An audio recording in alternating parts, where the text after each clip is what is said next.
네, 오늘은 말씀이 내게 복이 되려면 이라는 제목으로 우리 아모스 8번째 말씀 나누겠습니다. 자, 우리 교회는요, 내가 듣고 싶은 것만 또 나에게 달달한 것만 우리가 골라서 듣지 않습니다. 우리 교회에 이제 성경 66권 말씀을 우리가 시간이 가면서 골고루 듣게 됩니다. 사실은 이 아모스 말씀 우리가 읽었지만은 듣기 쉽지 않은 말씀들이 참 많습니다. 우리 마음에 불편하게 들리는 것도 많은 말씀이에요. 자, 아모스가 벌써 우리 아모스 말씀이 8번째 말씀입니다. 자, 아모스서가 총 9장으로 되어 있는데 그 중에서 유일하게 이 아모스 자신에 대해서 기록하고 있는, 즉 아모스의 전기적 그런 사건이 기록되어 있는 말씀이 오늘 우리가 읽은 아모스 7장입니다. 왜 아모스가 자기 이야기를 하게 되었을까? 아모스는 아모스를 비난하며 공격하는 사람이 있었기 때문에 그에 대한 자기 변호로 자기 이야기를 지금 하고 있습니다. 자, 누가 그런 못된 짓을 했는가? 이 아마샤라는 사람입니다. 자, 오늘 우리가 이 아마샤를 통해서 우리가 이제 배워야 할 것들이 있는데요. 아마샤처럼 하면 안 되기 때문에 우리가 아마샤를 반면 교사로 삼고 배우도록 하겠습니다. 자, 아마샤와 같지 않아야 하나님의 말씀이 우리 가운데 살아 역사할 수 있기 때문인데요. 자, 오늘 우리가 이 아마샤의 이야기를 들어보면서 저러면 안 되겠다라고 우리가 이제 배우게 됩니다. 자, 아마샤가 아모스를 괴롭히기 위해서 인신 공격을 했습니다. 아모스가 한 말에 대해서 논리적으로 주장하고 반박을 한 것이 아니고요. 사람 자체를 공격을 합니다. 보통 우리가 할 말이 없으면 그 사람의 말의 권위를 깎아내리기 위해서 인신공격을 하는데 아마샤가 그렇게 한 것이죠. 자, 우선 이 아마샤가 이스라엘 왕한테 메시지를 보냈습니다. 자, 뭐 오늘날로 얘기하자 그러면은 이메일을 보냈다고 할 수 있어요. 이렇게 메일을 보내가지고 이간질을 했습니다. 그러니까 이간질 내용은 이런 거예요. 아모스가 왕을 모반합니다. 왕을 반역해서 왕을 끌어내리려고 합니다. 그래서 그가 하는 모든 말들이 지금 이 땅이 견딜 수가 없습니다. 자, 아모스가 하는 모든 말들이 왕을 끌어내리기 위한 반역의 음모다라고 이렇게 메시지를 보냈어요. 자, 그리고 나서 아모스에게 와서 또 아마샤가 대놓고 또 비난을 한 것이 오늘 본문 12절 13절입니다. 너는 돌아가라. 빨리 유다 땅으로 돌아가라. 거기 가서 떡 먹고 거기 가서 예언하라. 여기서 예언하지 말라라고 했어요. 자, 이 얘기도 역시 비난하는 겁니다. 인신공격하는 거예요. 너 밥 먹기 위해서 예언하는 그런 사꾼인데 여기서 너 말씀 장사하지 말고 너 내가 살던 그곳으로 가서 거기서 너 말씀 팔아라 라고 얘기하는 거예요. 자, 이 아모스가 이 아마샤가 이야기하는 것처럼 정말 이런 파렴치한 사꾼인가, 장사꾼인가? 자, 우리가 지금까지 말씀을 보았지만 절대 그렇지 않잖아요. 자, 지금 그가 이스라엘을 미워하거나 왕을 반역해서 끌어내리기 위해서 그래서 예언하고 있는 것이 아니에요. 자, 그의 진심이 어떠했는가? 우리가 오늘 시간상 1절부터 다 읽지는 못했지만 1절부터 9절에 보면은 그가 하나님께서 자신에게 보여줬던 3가지 환상에 대해서 얘기를 합니다. 그러니까 첫 번째 환상이 뭐냐면 왕이 추수를 했어요. 자, 2번 농사를 짓기 때문에 이모작을 하기 때문에 추수하고 나서 바로 씨앗을 뿌렸고 또 그 씨가 막 싹이 올라오고 있습니다. 자, 그런데 엄청난 메뚜기 떼가 나타나가지고요, 이 땅의 그 풀들을, 이 싹을 그냥 다 갉아먹어버린 거예요. 자, 이거 정말 큰일이잖아요. 아모스가 이 환상을 보고 하나님께 이제 간청을 했습니다. 지금 이스라엘이 너무 약합니다, 하나님. 이렇게 되면은 다 죽습니다. 하나님 용서해 주세요. 자, 그래서 3절에 보면은요, 정말 놀랍게도 하나님께서 뜻을 돌이키셨다라고 말씀합니다. 자, 뜻을 돌이키셔가지고 그렇게 하지 않겠다라고 그렇게 하셨어요. 자, 이게 이제 아모스의 진심인 거예요. 이스라엘이 망하라고 저주하는 것이 아닙니다. 자, 우리가 이 아모스를 시작하면서 우리가 다 보았잖아요. 이 아모스는 이스라엘을 살리고 싶은 것이지 망하라고 저주하는 것이 아닙니다.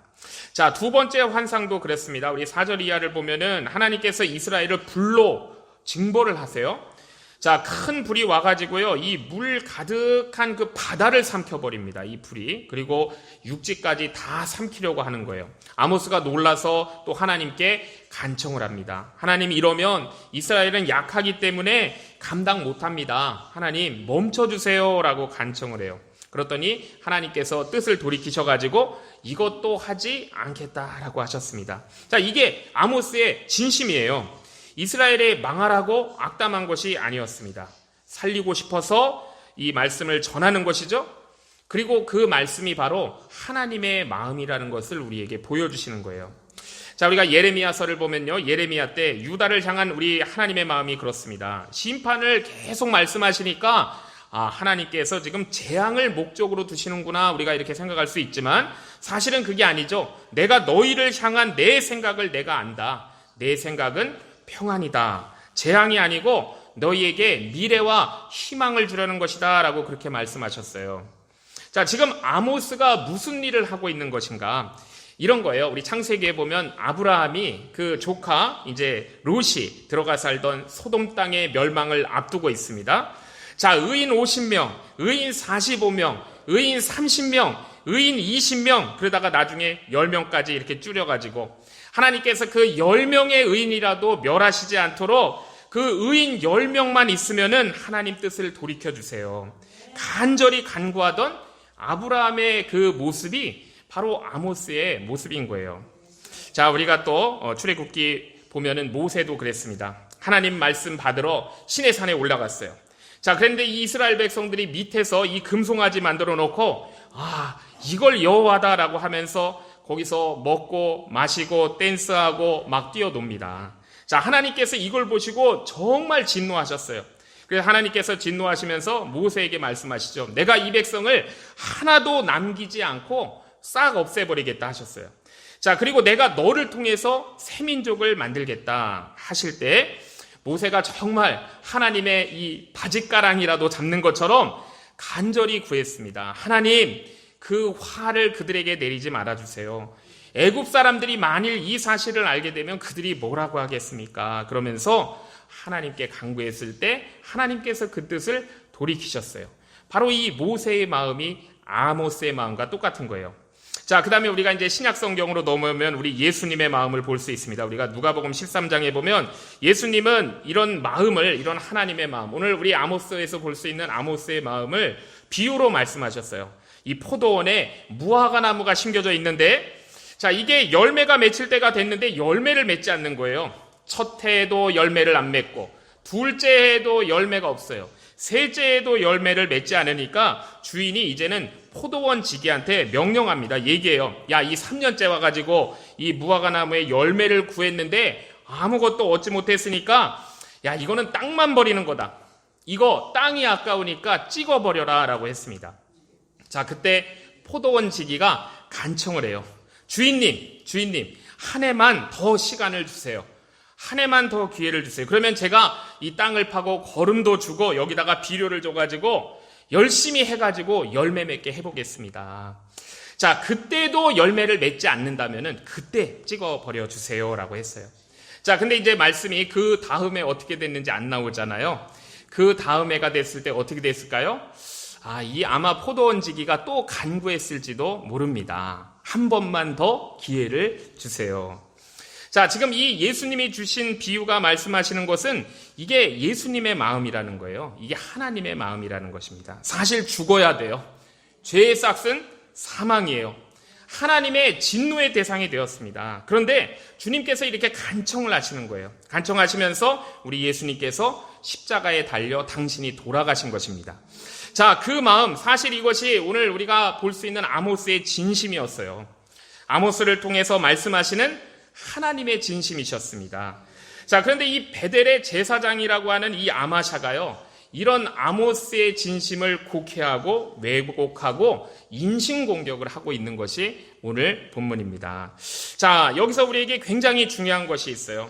자, 이 아마샤가 보인 반응, 자, 우리가 이것을 잘 이해해야 되고요. 우리가 잊지 않아야 되거든요. 그래서 여기다가 이름을 한번 붙여보겠습니다. 이 아마샤가 보인 반응을 아마샤 신드롬이라고 한번 이름을 붙여볼게요. 아마샤 증후군. 자, 우리가 이 신드롬이라고 하는 것이 뭐냐면요, 우리가 어떤 사건에다가 이름을 딱 붙이는 거예요. 그래서 그 현상을 설명할 때 쓰는 용어, 이것이 신드롬, 증후군, 한국말로 뭐 증후군 이렇게 얘기합니다. 자, 우리에게 알려져 있는 그런 신드롬이 여러 가지가 있는데 그 중에서 제가 한 가지를 말씀드려 볼게요. 이 스톡홀름 신드롬이라는 게 있습니다. 자, 이게 뭐냐면 이 스톡홀름이 스웨덴의 수도입니다. 캐피탈인데요. 1973년에 스웨덴의 수도 그 스톡홀름에서 한 은행 강도가 이제 은행에 들어가 가지고 이 총을 가지고 인질들을 붙잡았어요. 자, 거기서 인질들을 붙잡고 인질들을 괴롭혔는데 무려 151시간 동안, 거의 6일 동안 이 인질들을 붙잡고 괴롭혔습니다. 경찰과 대치를 벌인 거예요. 자, 그러다가 결국에는 뭐 인질들이 구조가 되었습니다. 그래서 이 정신과 의사들이 그들과 또 그런 외상 후유증 이런 거를 이제 알아보기 위해서 면담을 했는데 이 인질들의 반응이 굉장히 뜻밖이었어요. 자신들을 붙잡고 있던 이 가해자들에 대한 애착의 감정을 그들이 가질 뿐만이 아니고 자신들을 구조한 경찰들에 대해서는 오히려 적대적인 감정을 표현하는 것입니다. 자, 이런 심리 상태에 그들이 있었어요. 자, 그래서 자신을 학대하는 사람에 대해서 오히려 애착을 가지게 되는 것, 자신을 괴롭힌 사람에 대해서 오히려 애착을 갖게 되는 것, 그걸 벗어나지 못하는 것을 스톡홀름 신드롬이다, 이렇게 스톡홀름 증후군이다 하고 이렇게 유명한 말이 된 것입니다. 자, 그래서 저도 이제 오늘 이 본문을 통해서 아마샤 신드롬이라고 이름을 붙였는데, 자, 이게 왜냐하면요, 우리가 성경 여기서만 볼 수 있는 게 아니고 정말로 성경의 많은 곳에서 나오는 이게 심각한 문제예요. 자, 우리가 정말 굉장히 조심해야 되는 부분이 바로 오늘 본문에 나오는 이 부분입니다. 자, 그래서 오늘 말씀을 위해서 오늘만 기억하시면 돼요. 이거 아마샤 신드롬입니다.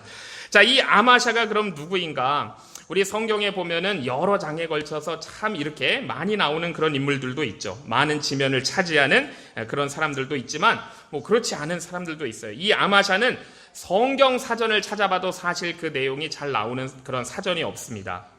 아마샤란 이름은 이제 가진 사람이 또 있었어요. 우리 유다의 8번째 왕의 이름이 아마샤인데 뭐 이름만 같은 것이죠. 그 사람과는 또 전혀 관계가 없어요.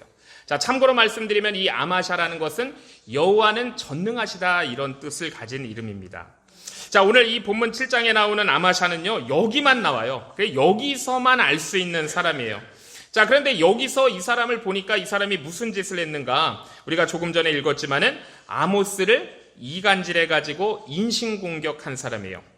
왕한테 전혀 사실이 아닌데 교묘한 속임수를 써가지고 이간질을 했어요. 하나님의 말씀, 정말로 가슴 아픈 하나님의 절절한 그 말씀을 정치적인 그런 어떤 흉계로다가 매도해버린 사람입니다. 그리고 공작을 했고 왜곡한 사람이 아마샤예요.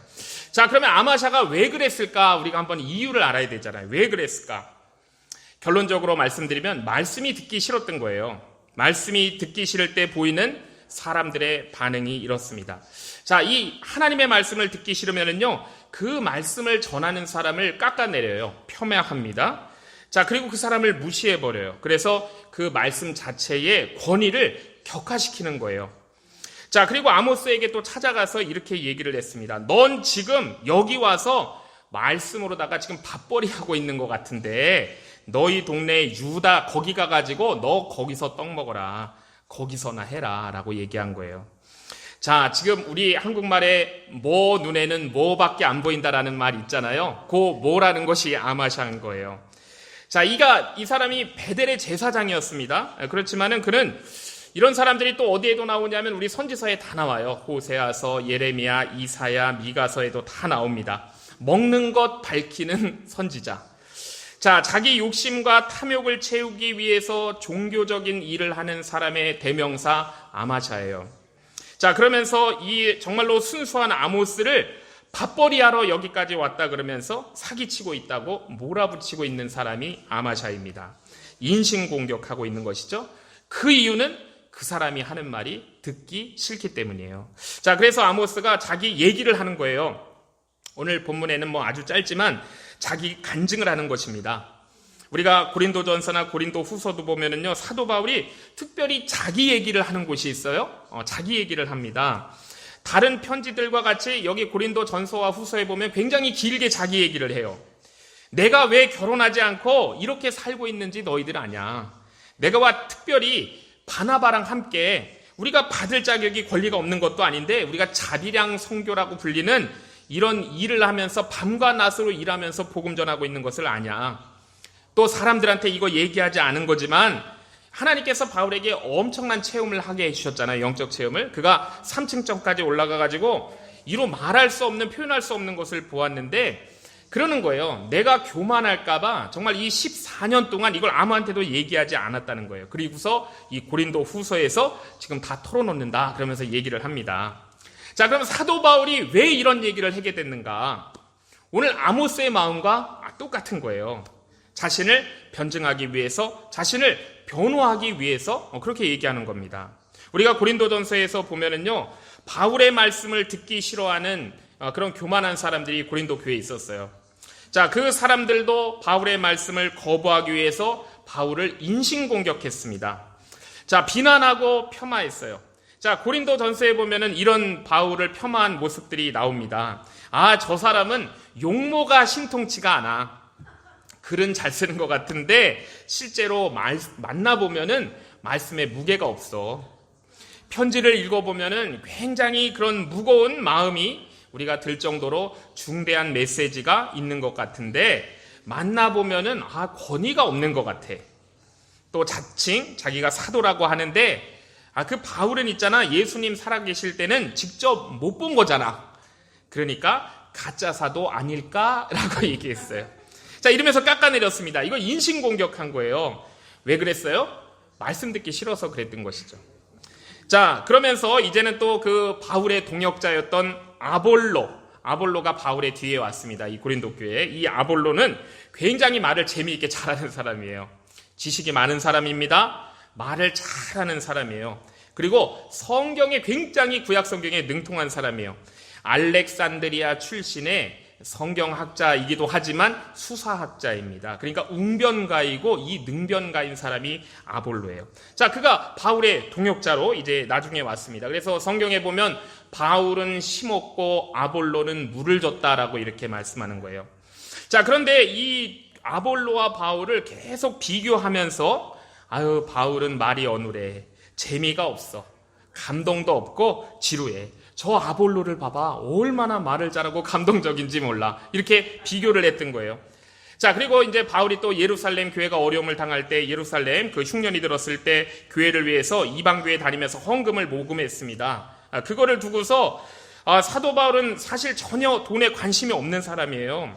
그런데 이 사람이 말이야, 이거 뭐 교회 정치를 한번 해보려고 뭔가 흑심을 가지고 지금 사람들의 돈을 뜯어내고 있어라고 이렇게 곡해하는 사람들도 있었습니다.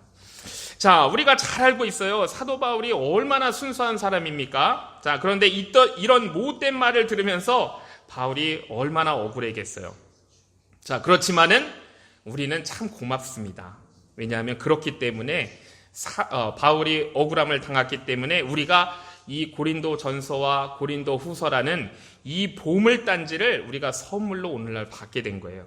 그렇지만은 사도 바울은 당시에 굉장히 억울했을 것입니다.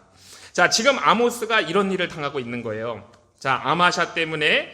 자, 그래서 아마샤는 어떻게 되는가? 오늘 우리 뒤에 나오는 예언의 말씀을 보면은요, 그 말씀대로 다 이루어집니다. 비참한 최후를 맞아요. 자기 가족도 다 몰살당하고 자기 자신도 죽임당하고 그 다음에 그 아모스를 모함했던 그 북이스라엘도 아수르에 처참하게 멸망을 당하게 됩니다.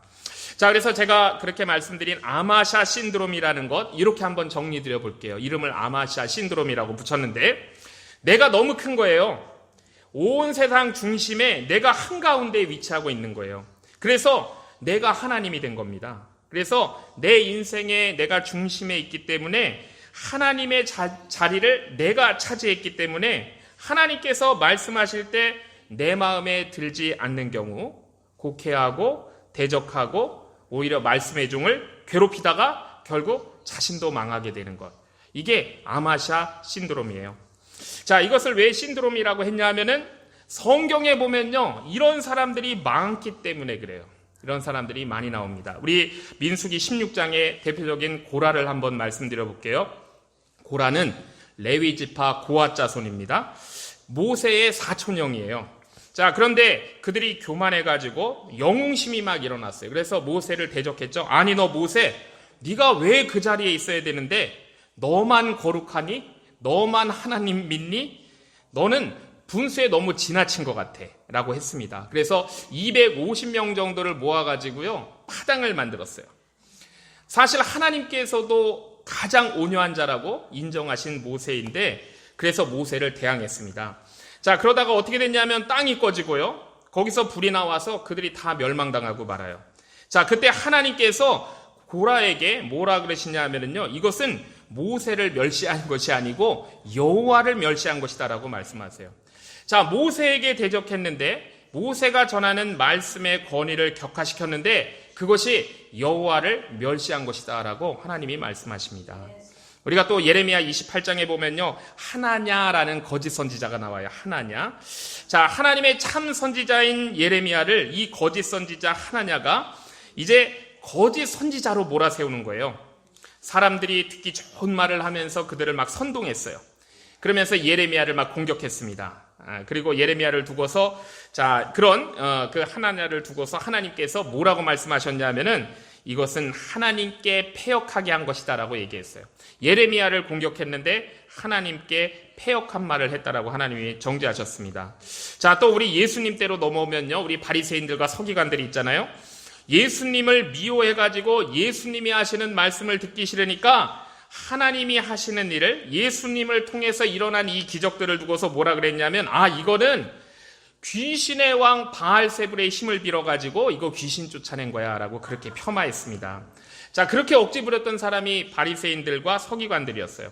자, 그런 그들에게 예수님께서 뭐라고 말씀하셨냐면, 세상에 인자를 두고 거역하면 용서받을 수 있지만 성령을 회방하면, 성령을 모독하면 그 죄는 용서받을 길이 없다라고 하셨습니다. 자, 그들이 그래서 정죄받았어요. 자, 이것이, 이런 것들이 전부 다 이 아마샤 신드롬인 거예요. 자, 아주 비극적인 것이죠. 내 자아가 너무 강해가지고 내 생각에 사로잡혀 있으면 때로는 하나님의 말씀이 내 생각과 달라 나를 괴롭힐 때가 있습니다. 자, 그때는 우리가 이 아마샤 신드롬을 조심해야 되는 거예요. 자, 우리가 오늘 말씀을 통해서 그거를 배우려고 합니다. 사도 바울이 디모데에게 보낸 편지에서 말세의 여러 현상 중 하나로 바로 이 아마샤 신드롬을 경고했어요. 우리가 디모데후서 4장에 보면 때가 이르리니 사람이 바른 교훈을 받지 아니하며 자기가 듣고 싶은 것만 듣는다는 거예요. 귀가 가려워서 자기의 사욕을 따를 스승을 많이 두고, 참 재밌는 표현이죠. 귀가 가려워서 자기의 사욕을 따를 스승을 많이 둔다 그랬습니다. 그러니까 자기가 듣고 싶은 말 하는 사람들을 스승으로 많이 둔다는 거예요. 또 그 귀를 진리에서 돌이켜 허탄한 이야기를 따른다라고 했습니다. 진리에 대해서는 귀를 꽉 막아버리고 허탄한 이야기를 쫓아가면서 엉뚱한 길을 간다는 거예요. 자, 이게 말세에 나타나는 현상 중 하나다라고 지적하고 있습니다.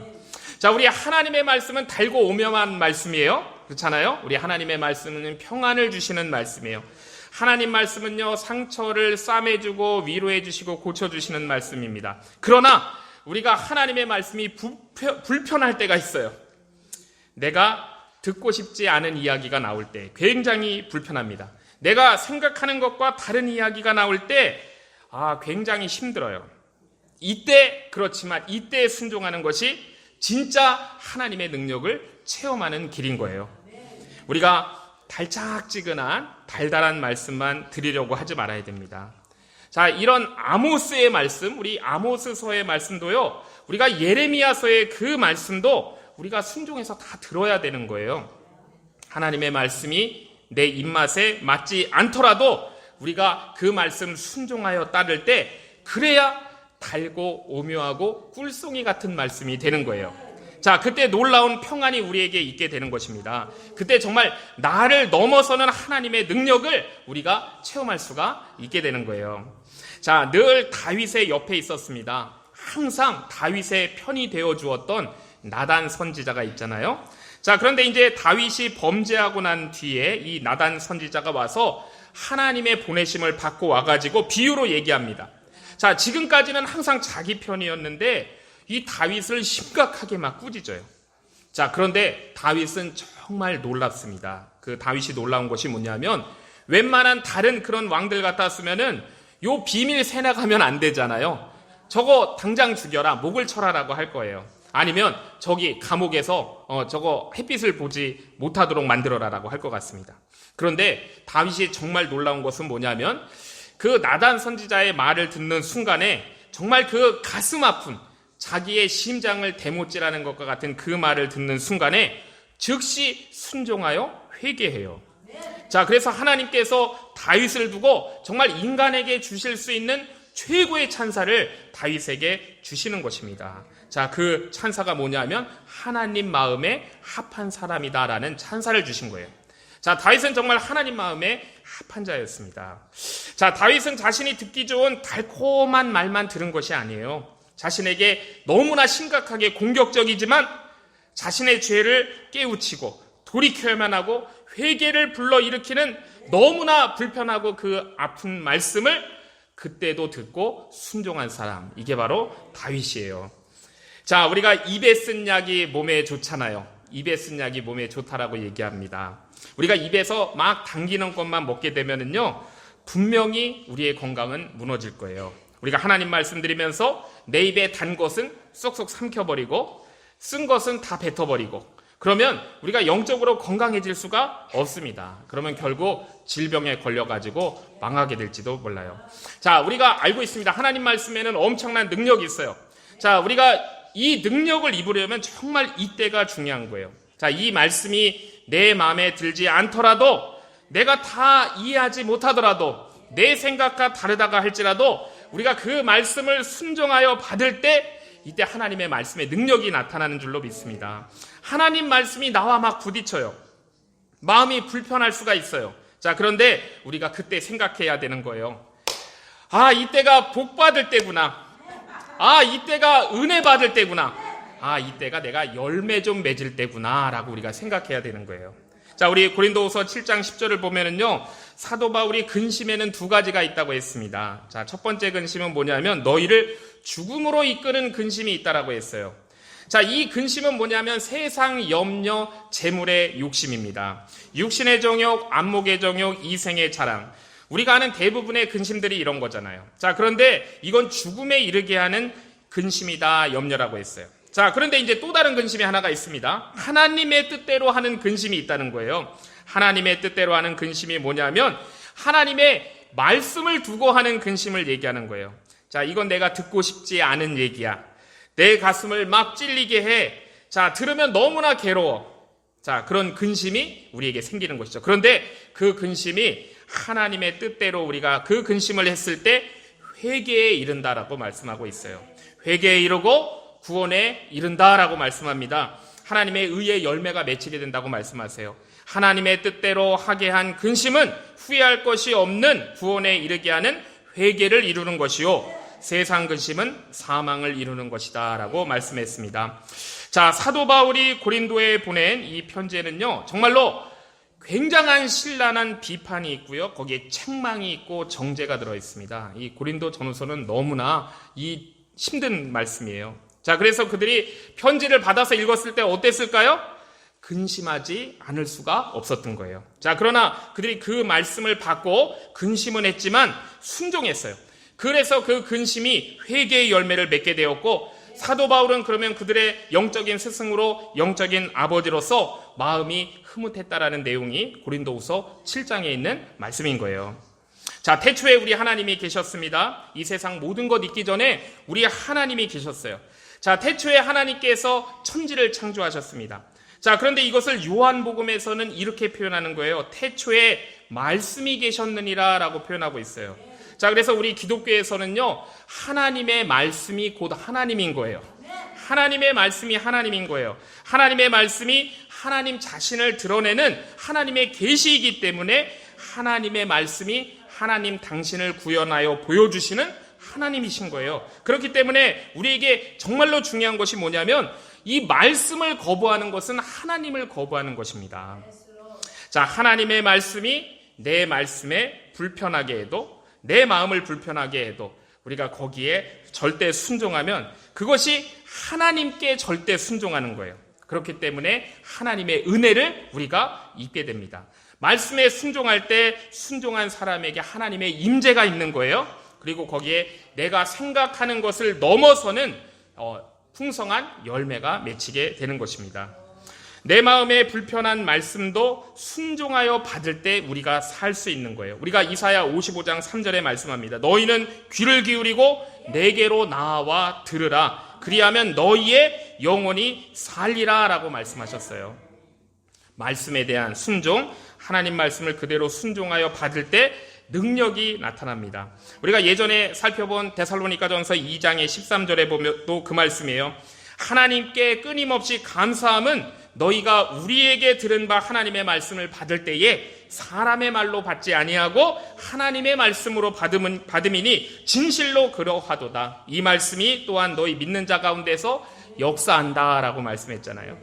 하나님의 말씀을 받을 때 사람의 말로 받지 않고 하나님의 말씀으로 받는 건 당연한 거예요. 자, 그런데 이 당연한 것을 우리가 할 때 하나님의 말씀의 역사가 나타난다고 했습니다.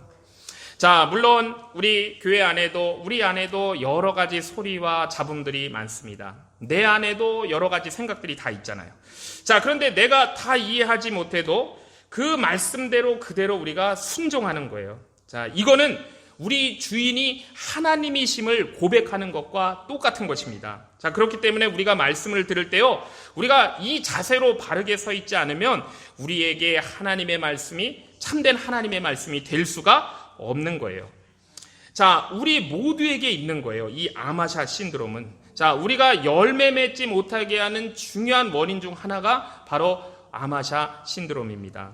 자, 내가 싫다고 부정하지 말아야 돼요. 내 마음에 안 든다고 거부하지 말아야 돼요. 우리는 하나님의 말씀에 순종할 때 사는 것입니다. 말씀에 순종할 때 승리하는 거예요. 나를 굴복시켜서 하나님 말씀에 순종할 때 우리의 생각을 뛰어넘고 우리의 지식을 뛰어넘는 하나님의 역사심이 나타나는 거예요. 자, 그렇기 때문에 저를 한번 따라해 주시면 좋겠습니다. 달콤해도 아멘하고, 불편해도 아멘하자.